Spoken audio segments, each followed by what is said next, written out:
Very good morning everybody. मैं शोभा सिंह आप सभी का स्वागत करती हूँ अपनी आज के वीडियो में। कैसे हैं आप लोग? आई होप बहुत ही अच्छे होंगे, लाइफ में बहुत ही मस्त होंगे। अपने आप से खूब सारा प्यार करना आप लोगों ने स्टार्ट कर दिया होगा और साथ ही साथ लॉ ऑफ अट्रैक्शन को भी फॉलो कर रहे होंगे। कल की सीरीज़ में आपने देखा कि मैं पहले सेल्फ लव में क्या क्या गलतियाँ करी थी फिजिकल लेवल पे और किस तरीके से लॉ ऑफ अट्रैक्शन को मैंने ऐड करना स्टार्ट कर दिया। उसी चीज़ को थोड़ा सा और आगे बढ़ाते हुए सीरीज़ 3 में थोड़ा सा और उसको एलोबरेट करते हुए कुछ कुछ पॉइंट्स मैं भूल गई थी, तो वो सोचा कि इसको थोड़ा सा एलोबरेट कर दिया जाए। लॉ ऑफ कुछ भी काम आप कर रहे हैं, है ना? तो मैंने क्यों बोला कि आप उसको अप्रिशिएट करना स्टार्ट कर दीजिए, कोई भी चीज़ को। जैसे कि अभी मेरे पास ये मग है सामने, इसके अंदर चाय है। अब पहले मैं क्या करती थी कि चाय पीते समय चाय मतलब कभी भी मैंने आराम से नहीं पिया, ठंडा करके मैंने चाय पिया है, क्योंकि वो एक ही बार में पी लूँगी मैं, है ना? मेरा टाइम सेव हो जाएगा। उतने जब तक वो ठंडा होगा उतनी देर में मैं कुछ और काम कर सकूँगी। तो चाय भी कभी फुर्सत से कभी भी अच्छे से नहीं पिया, तो ये मुझे देगा क्या? एनर्जी तो देगा नहीं, है ना? तो मैं भी अब चाय पीते समय, इस काम को भी करते समय मैं क्या बोलती हूँ कि thank you so very much T. कि जैसे जैसे मैं तो मेरे अंदर जाते हो तो मेरे ऊपर पैसों की बरसात होने लगती है। कुछ भी बोल लीजिए, एफर्मेशन एफर्मेशन काम करता है, क्योंकि हम अपने माइंड को अभी तक वैसा बना दिए हैं, गलत गलत बोल कर, इंटेंशनली नॉन इंटेंशनली बोल बोल कर गलत गलत बोल दिए हैं, मतलब बना दिए हैं। अब हम इंटेंशनली कॉन्शियसली बोलेंगे जो हम चाहते हैं। तो मैं चाय पीते इस काम को भी अब इंजॉय करते करते पीती हूँ। और क्यों मैं बोल रही हूँ इस चीज़ को भी समझिए। हमारी पांचों इंद्रियां, जब आप प्रेजेंट में रहकर जो भी कार्य को कर रहे हैं उस चीज़ को अप्रिशिएट करके करते हैं, तो पांचों इंद्रियां उसमें बिजी हो जाती हैं। देखिए कैसे, ये मार्कर है ना? अब लिखना भी एक कार्य है, फिजिकल लेवल पे ये कार्य है। बहुत सारे लोग हैं, हाँ दिन भर मुझे काम दिए दिया लिखने के लिए, मेरे हाथों में दर्द होने लगता है, इतना सारा काम दे देते हो, इतना सारा वो कार्य दे देते हो। तो मैं अब इसको भी एफर्मेशन, मतलब इसको भी अप्रिशिएशन करूँगी। कैसे? सबसे पहले तो मेरा आँख गया यहाँ पर, मेरी आइज़ हो गई, नेत्र होंगे, जो चरम चक्षु है चरम चक्षु, वो बिजी हो गया इसको देखने के लिए। तो मैंने अपने चरम चक्षु को बिजी कर दिया इसमें देखने के लिए।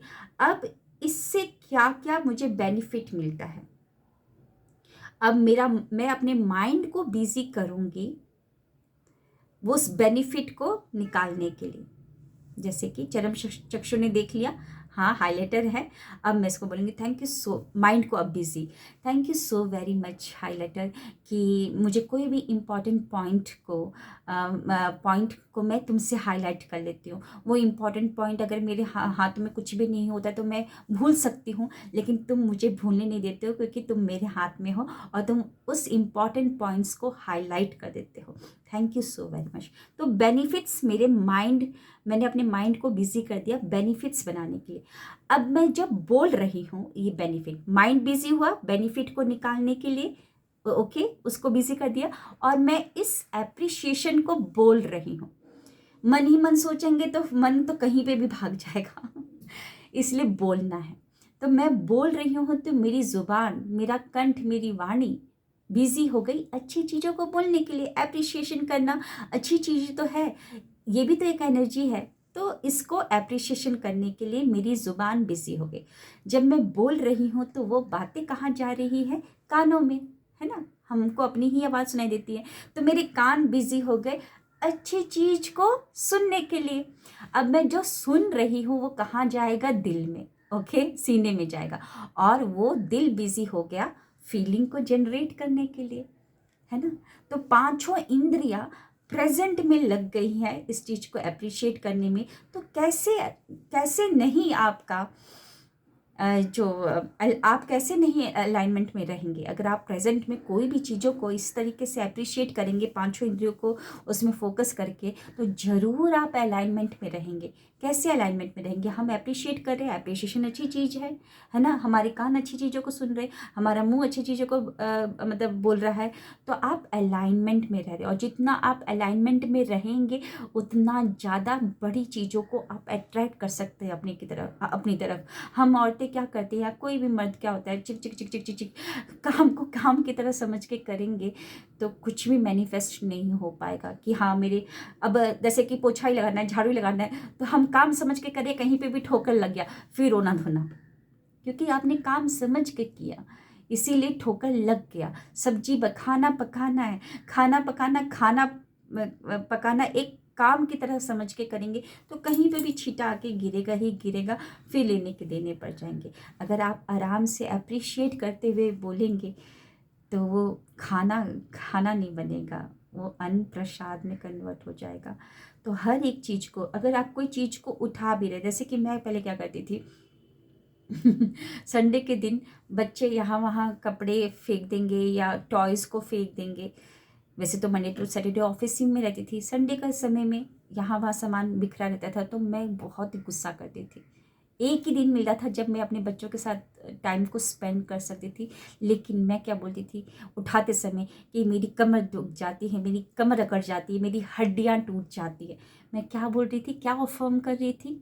एक तो काम कर रही हूँ, सौभाग्य है कि मेरे घर में बच्चे हैं, बहुत सारे तो औरतों के बच्चे हो भी नहीं पाते हैं, है ना? एक तो मैं सौभाग्यशाली हूँ कि मैं 2 बच्चों की माँ हूँ, और एक सौभाग्य मिला कि मेरे को एक दिन मिला उनके साथ समय व्यतीत करने का, मेरे को सौभाग्य मिला अपना परिवार, अपना घर सँभालने का, लेकिन मैंने वो सब को वेस्ट कर दिया, क्या बोलकर कि मेरी कमर टूट जाती है, मेरे पैर टूट जाते हैं।